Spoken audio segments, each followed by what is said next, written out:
Now concerning spiritual gifts, brothers, I do not want you to be uninformed.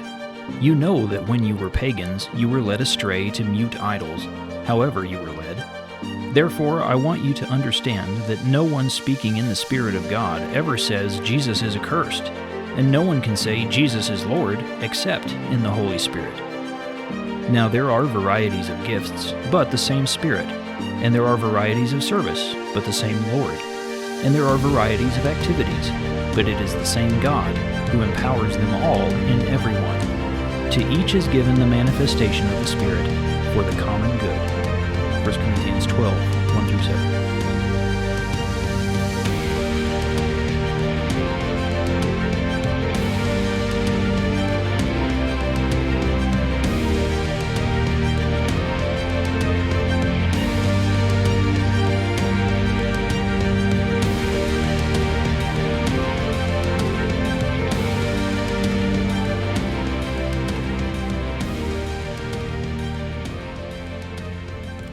All right, welcome back to another episode of The Pilgrim's Way. It's good to be here with you guys. How are y'all?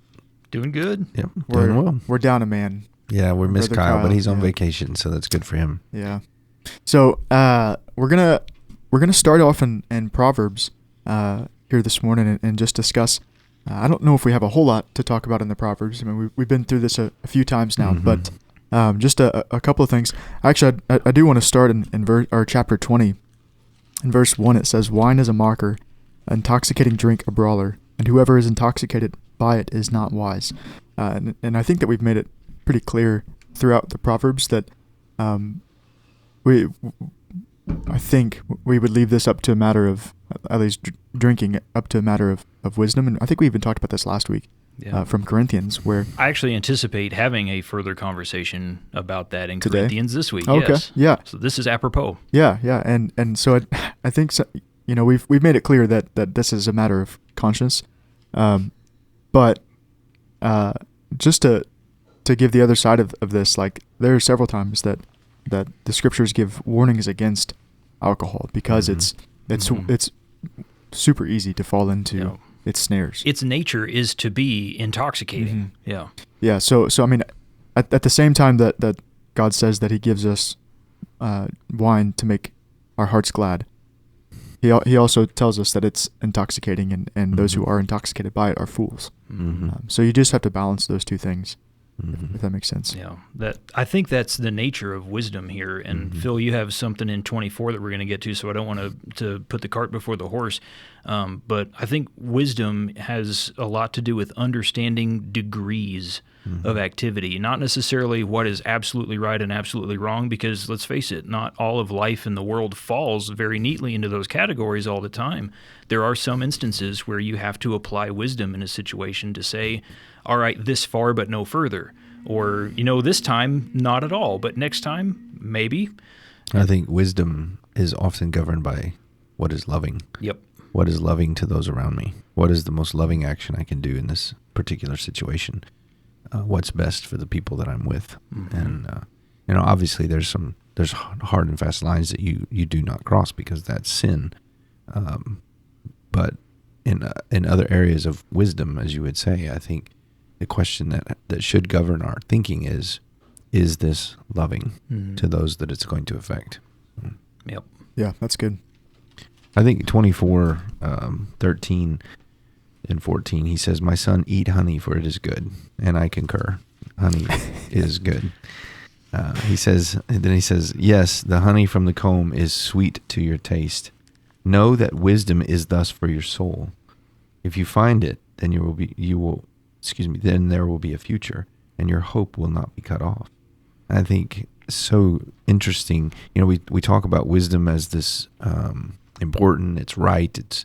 It's good in those ways, but it's good in the sense that it's pleasurable. It's beneficial. It's there's tastes, a pleasantness. Yeah, to it. that's what I'm trying to get at. There's a pleasantness to wisdom, a desirability in wisdom in and of itself. It's a good thing in and of itself. And so, I think that the pursuit of wisdom, sometimes the pursuit of obedience or the pursuit of holiness or the pursuit of the way of God, we come at it like it's, we've got to do that so that we don't go to hell, but we have to avoid the fun and avoid the good life so that we don't go to hell when we die. But that's not what the Bible teaches at all. The good life, the way of joy, the way of peace and gladness is the way of Christ. It's the way of obedience. It's the way of love. It's the way of selfishness that leads to isolation and self-destruction and all kinds of consequences. And so I really like that. The way of wisdom itself is sweet to the soul. It's good for the soul. Yep. Yeah, well, I mean, I don't have anything else in Proverbs if you guys are ready to... That actually pretty well summarizes the entirety of the book of Proverbs just on its own. So, yeah, that's probably a pretty good thought to transition from. Yeah, well, let's move into 1 Corinthians. Looking at... What are we in now? Well, we started in chapter 10. But you wanted to go back a little bit. Yeah, because the book itself is kind of broken up into these sections. If you've been listening over the last several weeks, you'll have heard me say that a few times. You're probably tired of it by now. I don't blame you. But in this case, this section that he's talking, or that we're going through, actually starts back in chapter 8, even though we're starting this week in our reading in chapter 10. So just for the sake of propriety, I think it would be a good idea to try to capture the entirety of the section before we move into chapter 10, because we are going to spend, I think, at least some time there.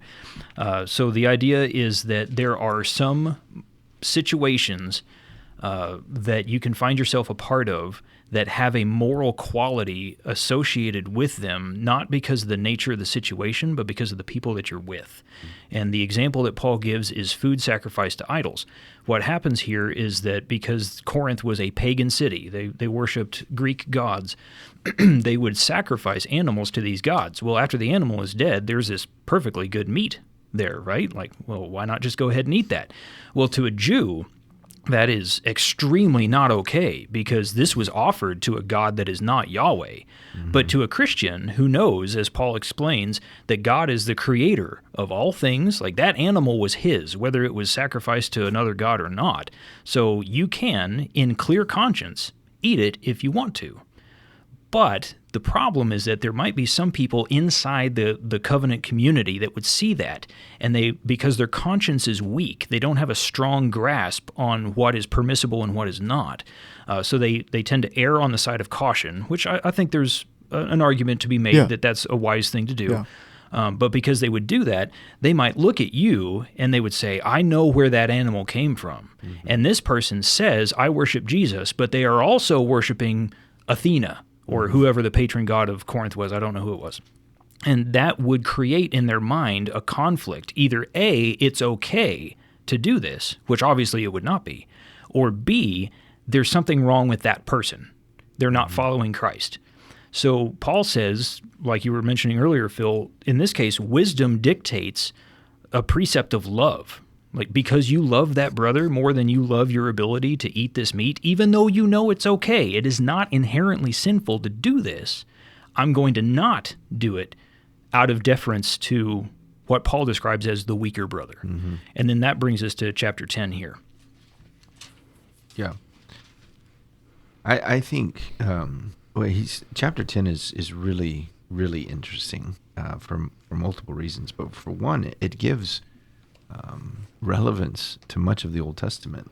Sometimes we read the Old Testament, especially the stories in Numbers and Deuteronomy, like it's like, man, if I'd have been there, I feel like I would have done better than these people. Like, I don't understand why they struggled so much. Mm-hmm. But then he uses those things and he tells us these things were written for your edification. These things are written as an example for you. The implication is you're going to struggle with these things. And I find it interesting that he draws attention to grumbling as well as idolatry and immorality. And these are still the same sins that we struggle with today in the church. The immorality is still a problem. The idolatry, the love of self, the love of the things of this world is still a problem. Mm-hmm. And the grumbling is still a problem. When we don't get our way, we grumble about it. When God doesn't do what we think he ought to do, we grumble about it. And so there's this general lack of faith that leads to sin. And Paul is saying, look, if you look at what happened to these Old Testament people, that should serve as a warning sign for you. Do not go this way. Do not go the way of idolatry. Do not go the way of immorality. Do not go the way of grumbling. It leads to destruction.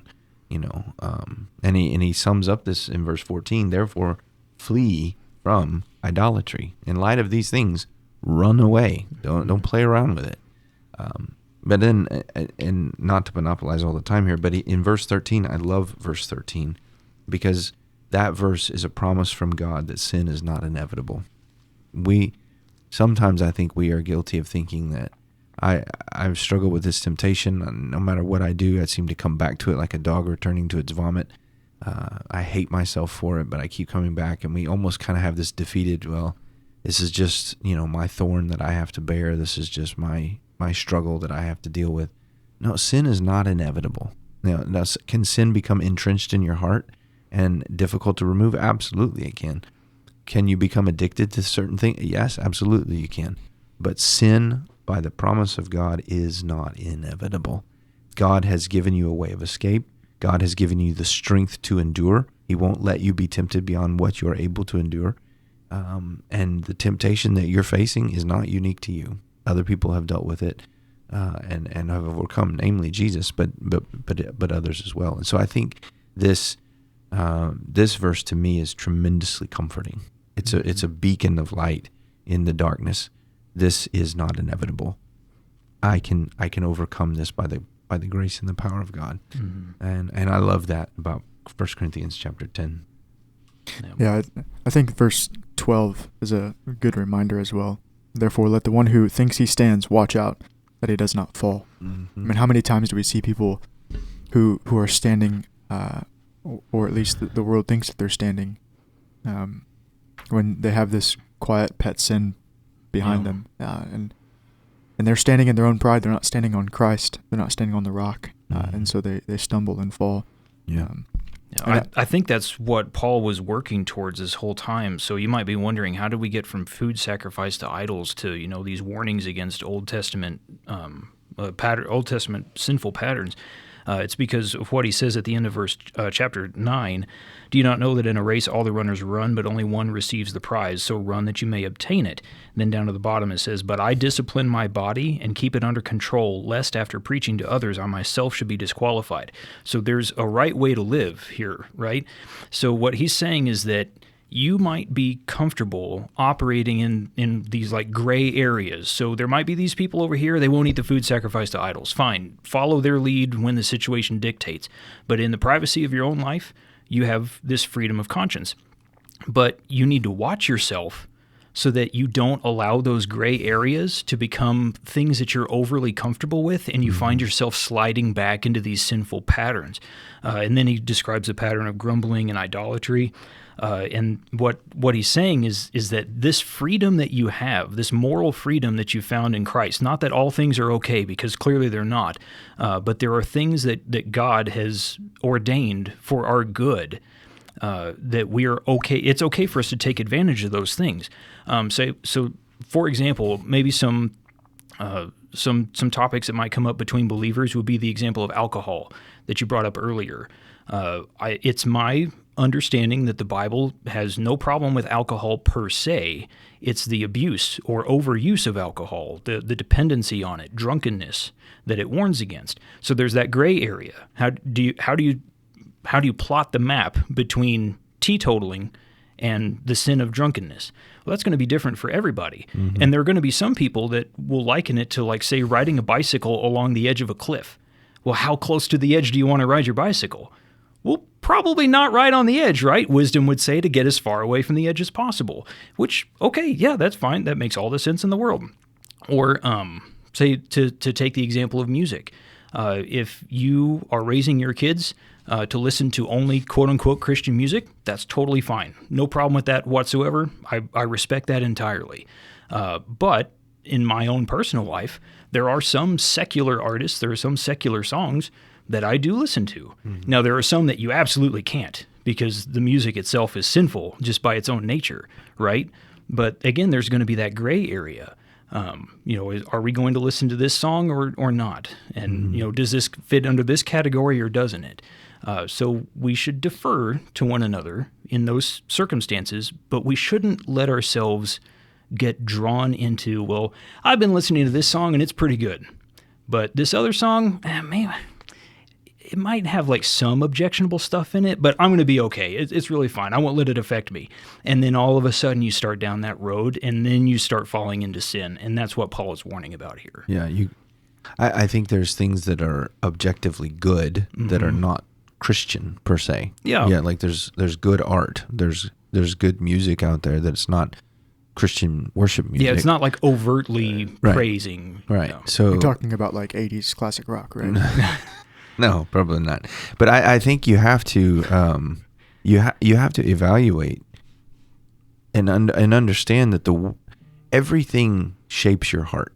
Everything does. You know, this idea that I can watch this or I can listen to this and it doesn't really affect me. That's just self-delusion. Everything is affecting you. It becomes a part of you whether you want it to or not. And so it's a slow fade into a twisting to be like the world, to value what the world values, to be committed to what the world is committed to think and choose something, a behavior or a lifestyle that is now accepted by the world that is not biblically, but you're being slowly shaped by what we're listening to, what we're exposing ourselves to. So you have to, as I think he says in Romans chapter 12, do not be overcome by evil, but overcome evil with good. Evil is always seeking to overcome. It's always seeking to conquer you. And this idea that I won't be affected by it, it's just nonsense. It's a delusion. It's not true. Now, saying that doesn't mean that everything in the world is bad and you should avoid it all. And like the idea of only reading Christian novels almost makes me cringe because I have to be careful. I don't like a lot of them because they are super cringy. Yeah. And there's some really good novelists out there. Sure. They're not Christians, but their stories are good and they promote good things. Now there's some that are not. And so I've had to try and be more selective in my reading because I've been more and more convicted about these kinds of things. Same with movie watching or same with songs or TV shows that we're watching. You have to be selective. You don't have to put yourself in a little bubble cocoon of Christianness, so to speak, of only listening to Christian music or only watching Christian movies or only reading Christian novels or something like that. But you do have to be extremely discerning about what you're taking in because everything shapes you. So I think you, Andy, are the one that I've heard say this a lot. Like when you get done watching a movie, talking with your kids about what was that movie trying to teach us? What is it we're learning here? And I've done that with my kids some too, because I think that's a great idea. And I think that helps them be discerning, helps us be discerning. And it helps keep your guard up as well. Yeah. I think it's in Proverbs earlier. It's just we have to guard our hearts because if you fail to do that, then the enemy just walks right in. So if you're not vigilant, then I think the capacity to falling into sinful behavioral patterns is I don't want to say it's a virtual certainty because you can still be saved by the grace of God from your own stupid mistakes, but at the same time you are so much more vulnerable to becoming something that you shouldn't become if you're not actively on guard. Yeah, and I think that's what Paul is trying to call us to do here in this chapter. I mean, he starts this off in chapter 10 by describing the Old Testament people. Verse 2, it says, or I guess verse 1, our fathers were all under the cloud, and they all passed through the sea, and they were all baptized into Moses in the cloud and in the sea. Mm-hmm. And they all ate the same spiritual food, and they all drank the same spiritual drink, for they were drinking from a spiritual rock which followed them. And so that means they're all good, Christ. right? Totally fine. Nevertheless, with most of them, God was not pleased, for their bodies were spread out in wilderness. And so these people who were enjoying all of the things of God, who played the part, who looked like God's people, their bodies were spread out in the wilderness to die. Because they were not believers. Yeah, because they this often gets described as like the visible and invisible church. Like the visible church, we can, people might be in membership but not actually a believer, if that makes sense. Like they're not actually circumcised in the heart to know and love Christ, and they might enjoy the worship and the preaching, and their ears might be tickled to their fancy, but at the end of the day, they're not actually following Christ. Mm-hmm. They're following him for the benefit. I think we talked about this a few weeks ago, that book that Kyle brought up. What is it? Not a fan? Mm-hmm. Like the difference Yeah. between fans and followers of Christ, I think is Mm-hmm. what Paul is making a distinction here. And the warning or the charge from this chapter, from this section, I think is like be on guard, like what you were saying just a minute ago, Andy. And he says that in verse 12, let no one who thinks he stands watch, or let the one who thinks he stands watch out that he does not fall. Mm-hmm. Like you cannot be so sure of yourself. Mm-hmm. Yeah, I've made it. I'm good. Yeah. Like I can call it Yeah. in and just coast from here on out. There is no such thing. Yeah. Yeah. Yep. And sadly, that's how I think a lot of us tend to operate, like a Christian on autopilot kind Yeah. of thing, and it just doesn't. It's not real. Yep.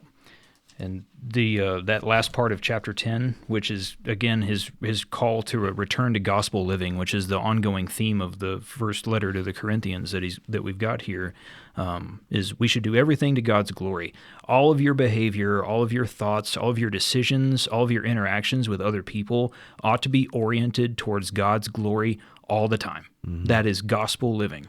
And if you do that, then you're going to be okay. Yep. Which brings us to chapter 11. This is a new section now, I think, unless anybody has any other thoughts on chapter 10. No, I'm good. Nope. Okay, yeah, I think we've wrung as much water out of that washcloth as we can for the moment. But chapter 11, there's this new section, and it has to do with there's chaos in the worship service in the church. Mm-hmm. There's a lot of things going on that are distracting and detracting from the people's ability to connect with God during worship. So what Paul is arguing for very broadly here is uniformity and orderliness in the church body and in the church worship service. Now, I'm not saying that he's saying we all have to wear a uniform. Like he talks a little bit about head coverings and what should be happening here, blah blah blah. I don't want to say blah blah blah. It says to just dismiss it. I'm trying to summarize and get to the end here because I already feel like I've been talking for a long amount of time. But what he's saying is that there are evidently some feelings about women that either are or are not wearing their head coverings, and there are certain social expectations and guidelines present within the context of this people at the time that make some of that behavior appropriate and some of it not. And what he's saying is just, I want you all to be on the same page here. And I think he actually dictates for them, like, do this, don't do this. Mm-hmm. I don't know that that's super helpful for us today because we don't really have a problem with head coverings, but like, let's say somebody walks in like a neon green suit on church service on a Sunday. I'm glad they're there. I'm glad they're dressed up. That's going to be a little distracting, right?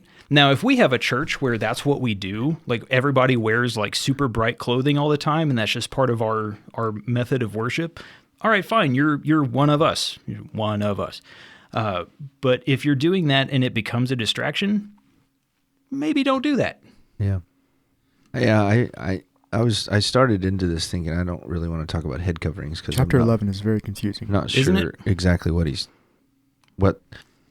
exactly sure how to obey it or apply it. But as you were talking there, he makes the connection between the woman's head covering, and if she's not going to cover her head, she should just shave her head. Yeah, cut her hair short. Which I think was a sign of being a prostitute or something to that effect. And Yeah. so it makes me wonder if it was the distraction because it was seen as immodest or promiscuous kind of and so they were, in the same way that they were kind of throwing eating to the wind, or they were, in chapter 5, they were very celebratory of the sexual freedom that they had in Christ. I'm wondering if it was something to that effect. And so he's calling them to a more modest approach to worship. And so I'm wondering if something, I'm not sure, I'm kind of thinking out loud, which was probably dangerous to do on a podcast, but, I wonder, instead of a neon suit, clothing that doesn't cover the skin, Yeah. clothing that is so tight that there's no room left for the imagination. Somebody I gave think, me the example of like from the 1800s that women used to wear floor-length skirts because to show their calves was a sign of sexual availability. Obviously, we don't feel that way about, ankles these days, but that was a thing back then. And I think that's going to be along the same lines as hair that is exposed and uncovered. Yeah. Yeah. So I'd have to, I want to think about that more, but that seems to make more sense than other things that I've thought in the past. But and the issue of the angels in verse 10 there would also lead credence to that because of Genesis 6, where the angels seeing the women of men and coming down and having relationships with them. I'm just there's a lot here, and we're not going down your Bigfoot Nephilim trail. I'm just saying I don't know. It's interesting to think about. I actually hadn't even thought about that. So yeah. Now let's think about it. Now you've got the gears spinning. No, what's interesting to me in this passage is I've heard that argument that you guys have made several times that this is contextual, and I'm not claiming that I understand this text. Let me preface it with that. But he grounds his argument for why women should wear head coverings and men should not wear head coverings in creation, not in the context surrounding what's happening at that church. Right. And he does this in other places with marriage relationships or homosexuality, sexual immorality. He grounds, man is the head of the woman because this is how it was in creation. I don't think the issue is. I think the principle is the same. Like, but it's the application of like what Andy was saying about in the 1800s. Having your calves exposed was a sign of promiscuity. In this culture, having your hair uncovered was apparently a sign of that. In our culture, it's a completely other kind of dress. The issue is still the same. We should be modest and respectful, So it's the particular application of that principle. The principle is still in effect. It's figuring out how to apply that text. Does that mean the application comes straight over that women should cover their hair? It could mean that, but it also could mean something else. And I think it would be better to make sure we understand the application. Does that make sense? Yeah. But in verse 10, like I'm not trying to No. we're just discussing this. I'm not trying to start a big debate. Verse 10, it says, therefore the woman should have a symbol of authority on her head. Yeah, but the word a symbol of is an interpretive gloss because it's not it in also the Greek. says because of the angel, so there's a modifier there. So if you take away that, should have something of authority. Should have authority on her head. Yeah, because of the angels. Also, thank you, Paul, for just dropping in because of the angels, and then and then refusing to elaborate. It's kind of like what is it in chapter 15 where he says being baptized for the dead or something like that. It's like, what are you talking about? I don't disagree that finding the meaning here is going to be a valuable thing. I don't know that we can accomplish that today, but what I do think we can accomplish is to say that there's an operative principle at work here, and it's easier to see in the next section. So it has to do with the Lord's Supper, with communion, and there's disagreements, there's strife, there's members are not in good standing with one another, and what Paul is telling them, like, hey, you got to clean all that up before you come together at the Lord's table and take communion with one another. You need to participate in the service in a worthy manner. That seems to be the operative principle here, and I think we can apply that to both situations. So in the way that you present yourself within the context of the church body, and the way that you behave with one another, both interpersonally and in the context of the service, you need to do all of that in a worthy manner. Same thing with chapter 12, spiritual gifts. There's this absolute chaos going on where people are exercising their spiritual gifts in the context of the church service, and the focus is being taken off of God. Nobody can worship appropriately. And so what Paul says here is, again, you need to participate in the service in a worthy manner, like a body that is, all the parts are different, but they're all oriented toward the same goal. Yeah. And then, again, we capstone this thing with chapter 13, which is the way of love. You operate entirely by doing what is loving toward other people and toward God. And if you can do this, then these other situations that we've talked about before will all of a sudden fall into place, and you'll be able to have an effective and an orderly worship service. Yeah. So I don't I don't mean to hijack the whole conversation here, but in the case where we aren't able to agree on what do the details mean, my first instinct is always to run back to what I call theological base. Like what is the most fundamental thing that we can build a house on, and let's just start there. Mm-hmm. And I hope that anybody who would have read these chapters would agree that the operative principle Paul is exercising is orderly worship. Mm-hmm. Yeah, and I think in 12:7, where he I think it's a significant verse when you begin talking about spiritual gifts, because spiritual gifts can get into the weeds quickly. Very quickly. But he says, but to each one is given the manifestation of the Spirit for the common good. So spiritual gifts, in a sense, they are a manifestation, a showing up of the Holy Spirit in your life in a particular way for the benefit of the congregation at large. Mm-hmm. So, it's not just a personal thing; it's a congregational thing. The Spirit is empowering you to do a particular thing for the good of those around you, and so in love we do that. And so I think we have to keep that in mind when we talk about spiritual gifts. Yeah. That's such a hard line to draw, isn't it? Because, like, on the one hand, if you have a spiritual gift, you want to exercise it because you know that's good and right. And then, at the same time, you also want to have the same attitude that Paul does, like, follow me as I follow Christ. That requires people to look at you, right? Or for Jesus to say, you are the light of the world. Well, people need to see you, right? That's what light is for. But at the same time, you need to be seen without becoming prideful. Yeah. That is so hard. At least it is for me. Yeah, I agree.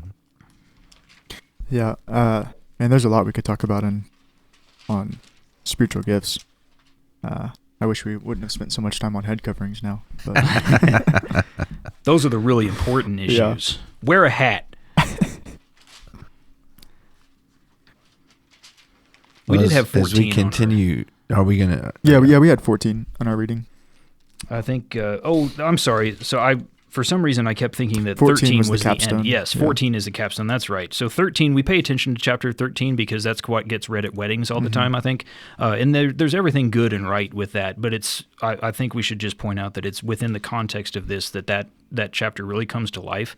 But yeah, Chris, you're right. The capstone here is in 14, especially at the end, that just verse 40 of chapter 14, but all things should be done decently and in order.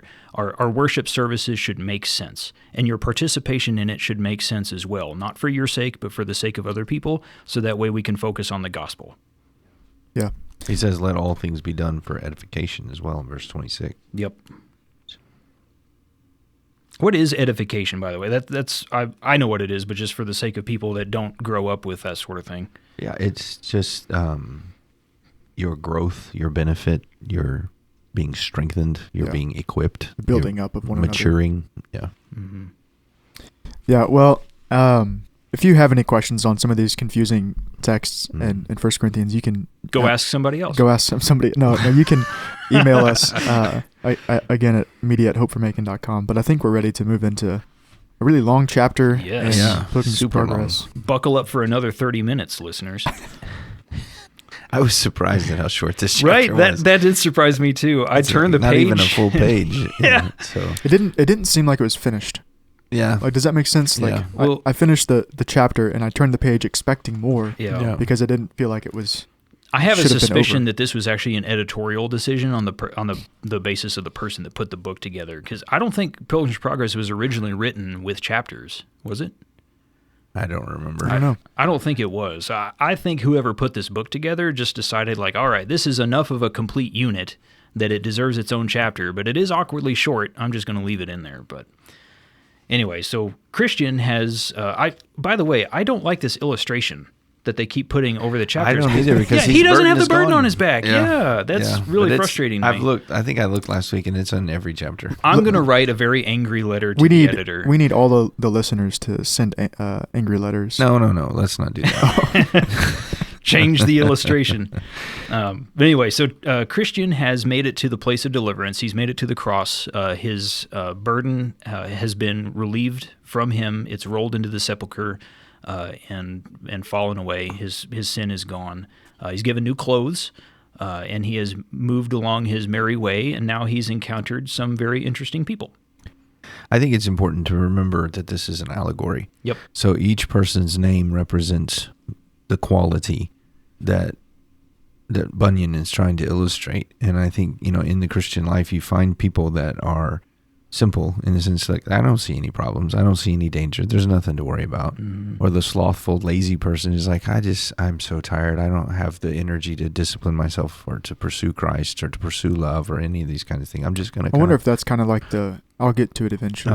Yeah. I've heard that before when talking to people about Christ. Like, I just don't, like maybe someday, I'll get to that. Yeah. Or then the presumption, I don't need your help. I've got this figured out. I can do it on my own. And I think that like you meet a lot of those kind of people as well as I don't need your help. I don't want to talk about this. I'm a good person. God's happy with me. My life is good. And at this point, Christian moves on. And I think you have to move on from certain individuals. You do your best to speak the truth in love to them, but you got to move on. Well, he has to move on. They can't come with him. It says earlier that they have fetters on their legs. They're literally chained to the spot that they're in. It prevents them from being able to move forward. So, unless he's going to just sit there and become chained up with them, the only option is to just move on. And the danger of the chains, like you're ensnared and you're not moving, and the lion, the enemy, comes by and will devour you, and there's nothing you can do to escape. Yep.